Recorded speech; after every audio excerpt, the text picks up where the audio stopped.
இது ஃபர்ஸ்ட் மலேசியாவின் செய்திகள் உங்களுக்காக.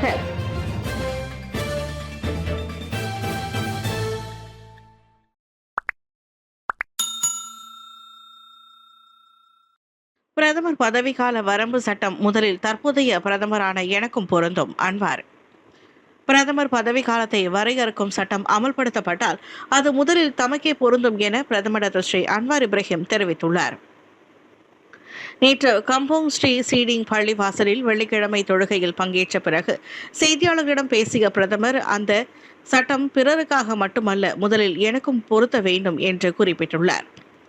பதவிக்கால வரம்பு உடனடியாக அமலுக்கு வருமா அல்லது பின்னர் அமல்படுத்தப்படுமா என்ற கேள்விக்கு பதிலளிக்கும் போது அவர் இவ்வாறு தெரிவித்தார்.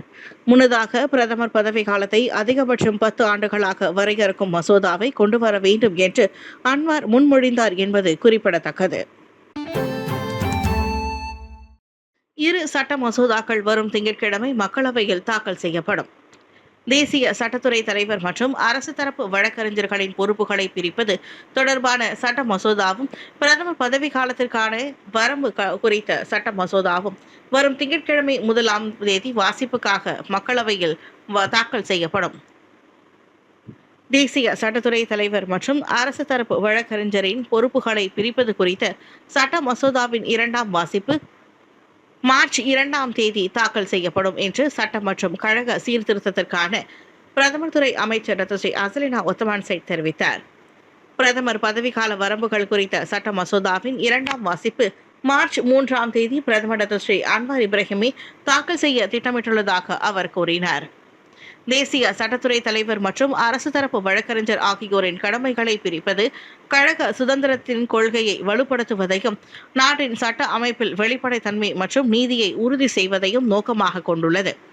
இந்த சட்ட மசோதா நாடாளுமன்றத்தில் தாக்கல் செய்யப்படும் போது அரசு தரப்பு வழக்கறிஞரின் நிலை, படிநிலை மற்றும் சேவை அடிப்படையில் தேசிய சட்டத்துறை தலைவருக்கு இணையானது என்பதை விவரிக்கும்.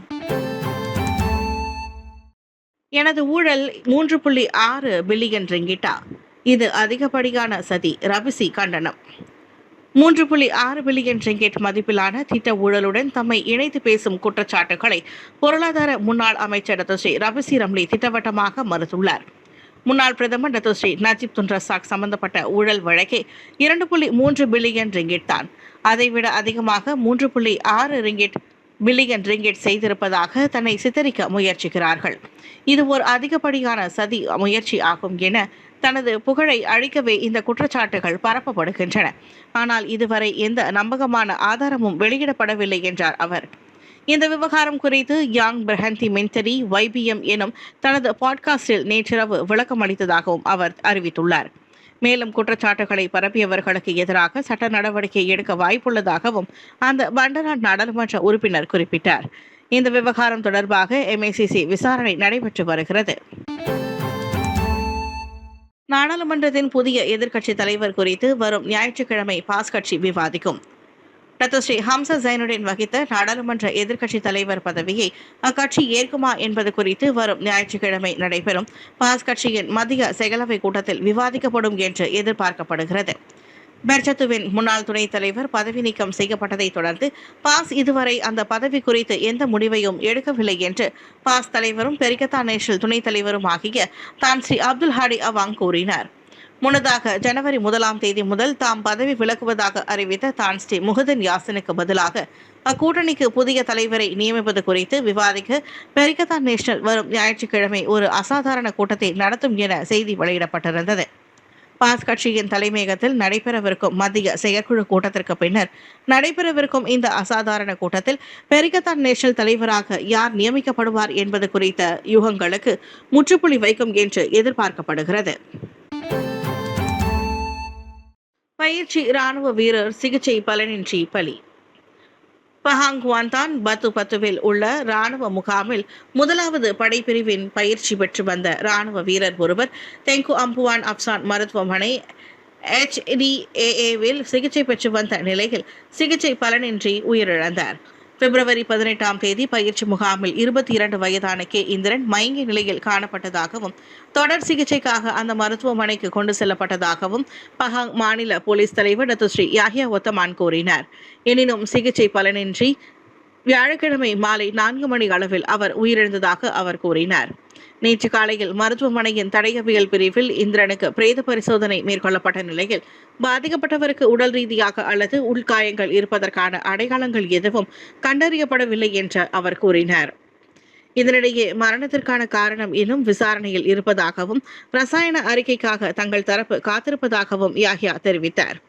பகடி வதைக்கு உட்படுத்தப்பட்டு இந்திரனுக்கு மரணம் விளைவித்ததாக முன்னதாக சமூக ஊடகங்களில் பரவலாக பகிரப்பட்டு வந்தது. காசாவில் சேதமடைந்த காற்பந்து வசதிகளை மீண்டும் கட்டி எழுப்பும் முயற்சி.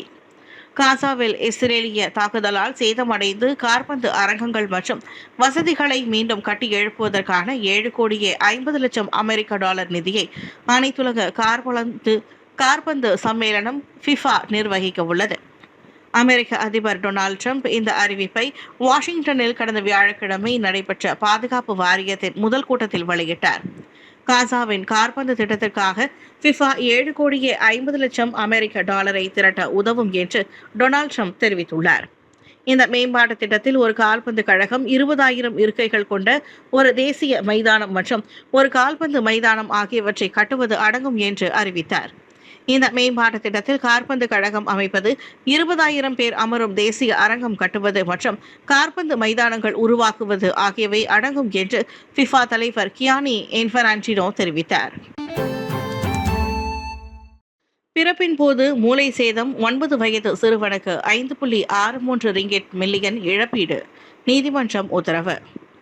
கடந்த 2017ஆம் ஆண்டு தெலுக்கிந்தான் மருத்துவமனையில் பிறக்கும்போது மூளைக்கு ஆக்சிஜன் செல்லாததால் கடுமையான சேதம் ஏற்பட்டு 9 வயது சிறுவனுக்கு மலேசிய அரசு 5.63 மில்லியன் ரிங்கிட் இழப்பீடு வழங்க உயர்நீதிமன்றம் உத்தரவிட்டுள்ளது. தற்போது மூளைக்கு ஏற்பட்ட சேதத்தால் சிறுவனின் உடல் இயக்கம் கட்டுப்படுத்தப்பட்டுள்ளது. அதனால் அச்சிறுவன் தனியாக நகர முடியாது, மற்றவரால் உணவு ஊட்டப்பட வேண்டும் என்பதோடு மட்டுமல்லாமல் முழுமையாக பிறரை சார்ந்தே வாழ்கின்றான் என்பது குறிப்பிடத்தக்கது.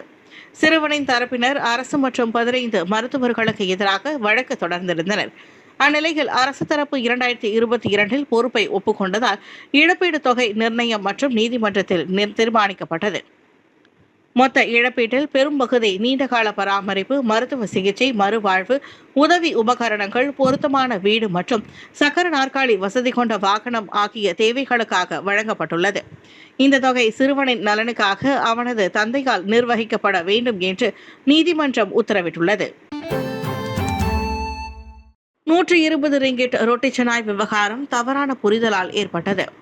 சிரமான் டத்தரான் சென்ட்ரியாவில் நாசிகண்டார் உணவகம் ரொட்டி செனாய்க்காக 120 ரிங்கிட் வசூலித்தது என வெளியான காணொலி தொடர்பான விவகாரம் உண்மையில் தவறான புரிதலால் ஏற்பட்டதாக அதிகாரப்பூர்வ விசாரணையில் தெரிய வந்துள்ளது. உணவக பிரதிநிதி கூறுகையில், வாடிக்கையாளர் ரொட்டி செனாயை பொட்டலம் கட்டி கொண்டதுடன் வெளியே இருந்த மேசைகளில் அவரது பணியாளர்கள் உணவருந்தி கொண்டிருந்தனர். அனைத்து மேசைகளின் கட்டணத்தையும் கணக்கிடுங்கள் என கேட்டதாக புரிந்து கொள்ளப்பட்டதால் அங்கு இருந்த 7 மேசைகளில் மொத்தம் தொகை 120 ரிங்கிட் என கணக்கிடப்பட்டது. வாடிக்கையாளர் 150 ரிங்கிட் வழங்க மீதம் 30 ரிங்கிட் மற்றும் ரசீது வழங்கப்பட்டது. பின்னர் 2 மேசைகளுக்கான கட்டணம் மட்டும் மீண்டும் கணக்கிடுமாறு கேட்டபோது தொகை சுமார் 70 ரிங்கிட் என நிர்ணயிக்கப்பட்டதால் அதிகமாக செலுத்திய பணம் திருப்பி வழங்கப்பட்டது. கவுண்டரில் பணியாற்றிய வெளிநாட்டு ஊழியருடன் ஏற்பட்ட தகவல் தொடர்பு பிழை காரணமாக இந்த குழப்பம் ஏற்பட்டிருக்கலாம் என அவர் தெரிவித்தார். 2019 முதல் செயல்பட்டு வரும் இந்த உணவகத்தில் இதுபோன்ற சம்பவம் முன்பு ஏற்படவில்லை என்றும் கூறினார். மைக்ரோ ஸ்லீப் காரணமாக 20% சாலை விபத்துகள், மிராஸ் எச்சரிக்கை.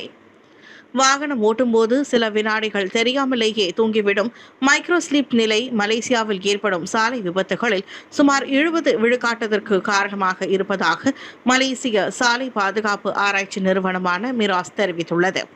மிராஸ் துணை இயக்குநர் ஜெனரல் பேராசிரியர் டாக்டர் சிதி ஜாரஹா இஷா கூறுகையில், சோர்வு மற்றும் தூக்கமின்மை காரணமாக ஏற்படும் இந்த நிலை 2 முதல் 10 வினாடிகள் வரை ஓட்டுநர் விழிப்புணர்வின்றி இருப்பதை குறிக்கிறது.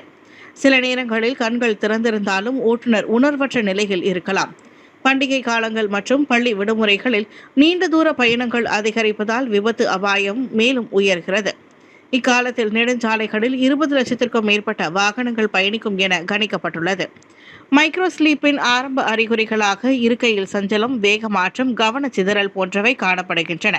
ஓட்டுநர்கள் போதுமான தூக்கம் பெறவும், பயணத்தை முன்கூட்டியே திட்டமிடவும், தூக்கம் வந்தால் உடனே ஓய்வு மையங்களில் நிறுத்தி ஓய்வு எடுக்கவும் அறிவுறுத்தப்பட்டுள்ளது. புதிய வாகனங்களில் உள்ள பாதை விலகல் எச்சரிக்கை மற்றும் தானியங்கி அவசர பிரேக் போன்ற பாதுகாப்பு தொழில்நுட்பங்கள் சாலை பாதுகாப்பை மேம்படுத்த உதவும் என்று மிராஸ் தெரிவித்துள்ளது.